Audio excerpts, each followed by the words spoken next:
Welcome to Secrets of Stand-Up Comedy. I'm Dick Williams. I'm going to tell you everything I know about stand-up so you can be a better comedian. I want to give you a quick update on the van from yesterday's video. Sometimes I want to call it an episode because of the podcast, but I primarily do this for YouTube, and I don't know, maybe I'll just switch it to a podcast, but the last video. So my van, it's a 2015 Nissan NV200 that I got because I was doing a lot of estate sales and going to auctions. It allowed me to put antiques and stuff in there. Also, having dogs, it's nice to have that big open area to bring them along. The problem I'm having with it is the fuel pump, which if I go through the dealership, it's going to be over $1,000. I could order it online, but I don't know how to do any of that stuff. Like insert it, I don't want to. I did it for you don't need all these details, but one of the things that happened while I was there yesterday, so I have the van still, but they said that the transmission, it's pulling up a code that it's going to be a problem in the future. And I immediately thought, well, do you have a device like that for women? No. Would have saved me a lot of heartache. So I'm trying to decide, do I put more money into this van? It's got 104,000 miles on it. It's been good. It's very utilitarian, no frills. It's, I don't know. I could sell it now. I would trade it in because I don't want to give it to like somebody I sell off of Facebook Marketplace or something and hand them a bunch of problems. The dealership should know what's right and wrong about it and get in tip-top shape for the next customer. So should I sell it now or should I ride it into the ground? And it's challenging when you're trying to make these decisions. I'm still going to do what I told you I would do, which is going to open mics and doing all brand new material. But that's one of I'll get to the topic of today's video in a minute. That's one of the interesting things in an early video that I referenced quite a bit about goals and my friend Susie Soro. It's the technique of reframing things. So if my goal is to have a nice vehicle to drive, be flashy, I've done that. I've had a convertible Mercedes. I had a convertible Lexus, the hardtop kind. I love those cars. I had a convertible Saab in the Northeast. I always liked them because it's like having two different cars. However, if I just need something reliable, I'm not going to be worried about, the frills and all that. And so my goal yesterday was to get it fixed and get it done for what I could afford, which is like maybe if they charged me only $4, I could have gotten it done yesterday because I'm broke. But part of my goal is making a compelling YouTube channel. So when I have that goal and I make a comeback in stand-up comedy and see if I can be successful, on the stand-up comedy track as opposed to the writing track that I took,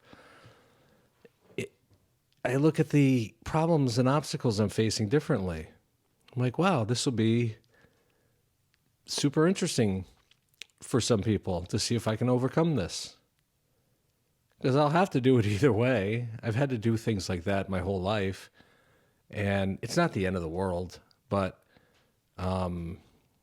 maybe you'll get something out of it. I thought about that last night. I'm like, yeah, this is one of the problems you face as a comic. Because your vehicle, if you're doing the road especially, is your castle in a lot of ways. I can't ride a bike to open mics. I could be taking the bus. I don't know when that even runs.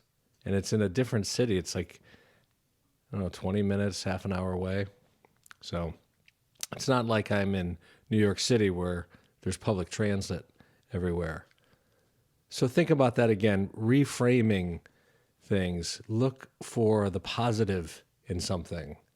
Okay, it'll be more than me just sitting at Starbucks trying to write jokes for these videos. It'll be, okay, what do I do now?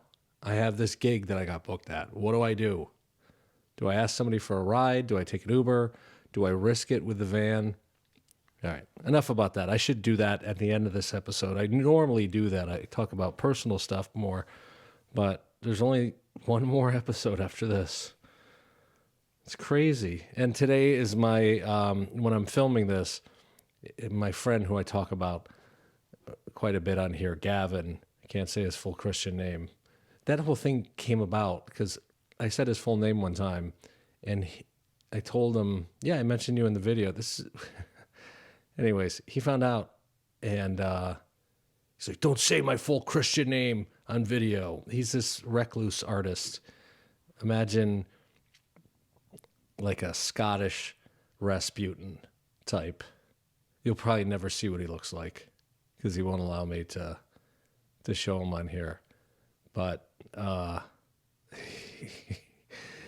talk about a curmudgeon. He's a great guy, though. What I like about him is you can count on him. And he's honest. And he's solid. And we could get in a fight and not talk for a few years. But I know if I ever needed something, I could call him. And that's important in life.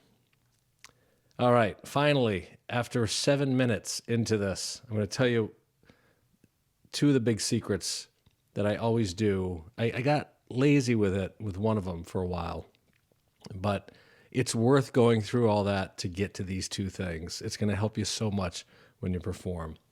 There's another video where I talk about going to the club that you've never performed at before, getting there early, and seeing if you can have access to the stage, going out there and visualizing you performing.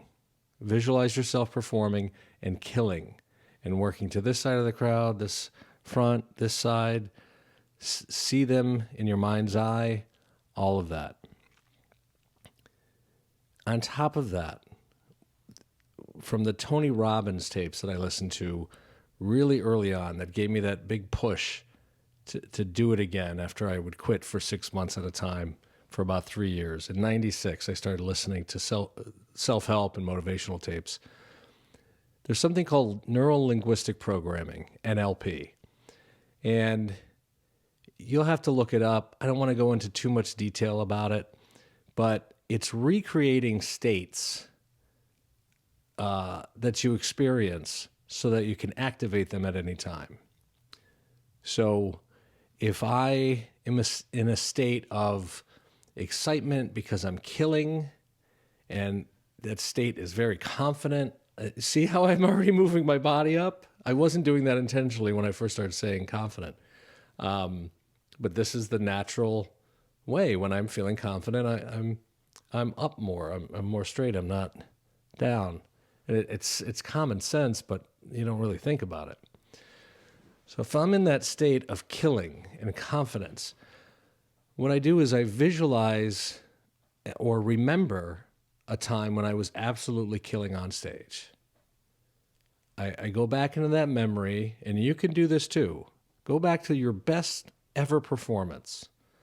And if you're new and you haven't done stand-up a lot, go back to a time where you were joking around with your friends and you were just killing it. Or I don't know what you weirdos do now because nobody has friends in real life. So go back to when you were in the game chat room and you were just, killing it there, whatever.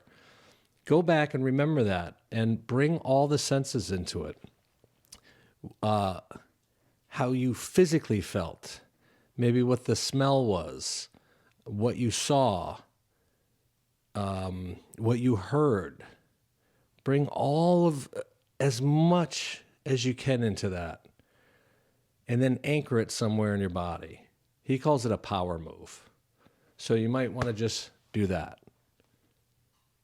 So how I adapted it for myself, every time before I would go on stage, and then as I said, I got a little lazy about it, later on in some years. But when I got nervous, I would do this, and it always worked.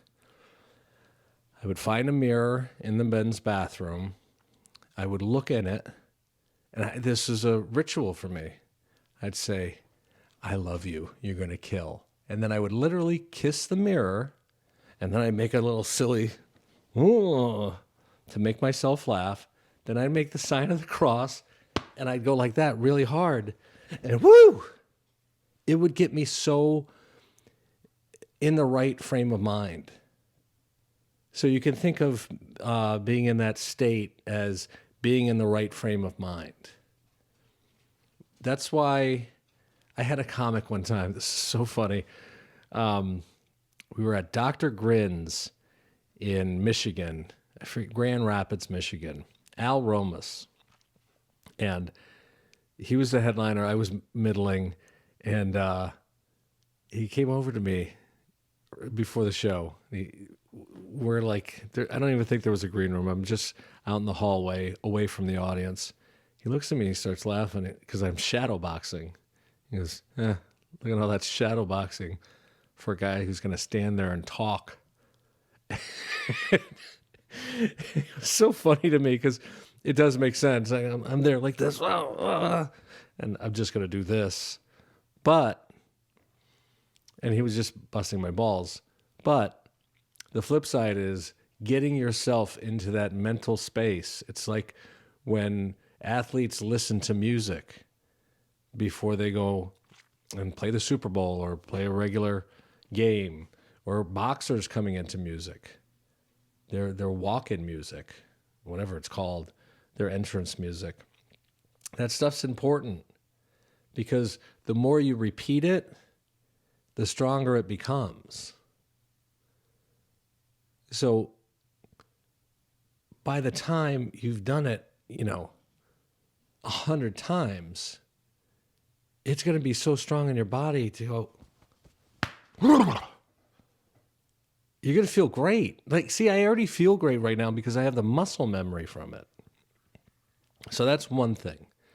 And if I got some of the jargon wrong with NLP, just look it up.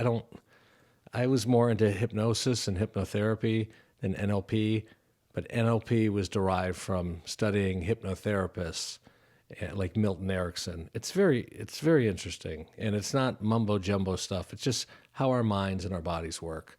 There's no crystals, there's no astrology. It's just very interesting things, like the power of suggestion. If I yawn right now, excuse me, I don't like to yawn without covering my mouth, but you might feel the urge to yawn. And the more you fight against that urge, the bigger the yawn becomes. See, it's just suggestions. I don't know if you've yawned or not. Here's the other thing that I'd always do. Always. Unless I got lazy or I forgot, but I don't know how I would forget doing this or forget to do this. I would, when it was my time to perform, just before that, I would go in there. I don't want to watch too much comedy before I go up, but I would always go in there maybe one or two comics before me. I'm talking about the showcase days when I'd go on at the Improv or the Laugh Factory or the Comedy Store. I'd go in there, be in the room, watch the comic, and laugh. Super important. And I'm not talking about one of the comedian laughs that comics do, which I actually had to tell people, hey, can you knock it off? They start laughing like Lucille Ball. It's like their way of letting you know, oh, I approve of this joke. And I'm like, I don't need that from you. You just shut your mouth. If you enjoy it, enjoy it. You don't need to let me know from the back of the room that the comics are also enjoying my material. I get it. We can talk afterwards. This. It's like De Niro in Cape Fear. But I would sit there, or I would stand actually, and I would laugh along with the audience at the comic on stage. Not to support the comic, that was a side benefit, but I would do it because it got me laughing. It got the nerves out. So I'd be like, oh, oh man. I wouldn't say anything, but it works because otherwise you're there and you're like trying to work on material in your head and reworking your set list and looking at the people in the audience going, oh, I want to impress this girl or this guy or whoever. And you get too restricted. And what loosens you up? Laughter does. So do it. Try it out. Come up with your own power move. I added a whole bunch of stuff to it instead of just this. I did this. I'd kiss myself in the mirror and go, oh, I love you. And then that. And I do variations of that usually. Actually, I probably have one specific way I do it because I've done it for 25 years now, I think. Has it? Who knows? Who cares? Close to that. Let's say 20 years. And it's never failed me. When I remember to do stuff like that, it also shows that I'm remembering all the fine little details and that I care enough about that particular show that I'm going to pull out all the stops.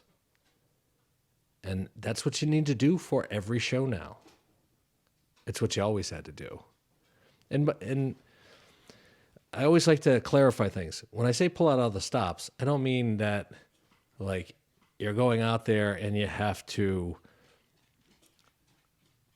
I don't know, like go crazy. Maybe pulling out all the stops is just being so confident, paying attention to the detail that you're totally prepared before you go do it. Be calm and cocky and really deliver and perform, even with new stuff. It doesn't mean you have to pull out all the stops, like play music or what. I don't know what I'm saying. What I'm saying to you is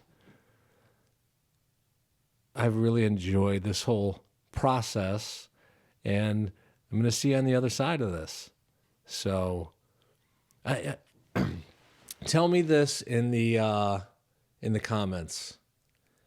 I'm going to change Dick Williams. I'm not going to go by that. It's not really me. But I don't want to go by Rich Williams because there's another comic that goes by that.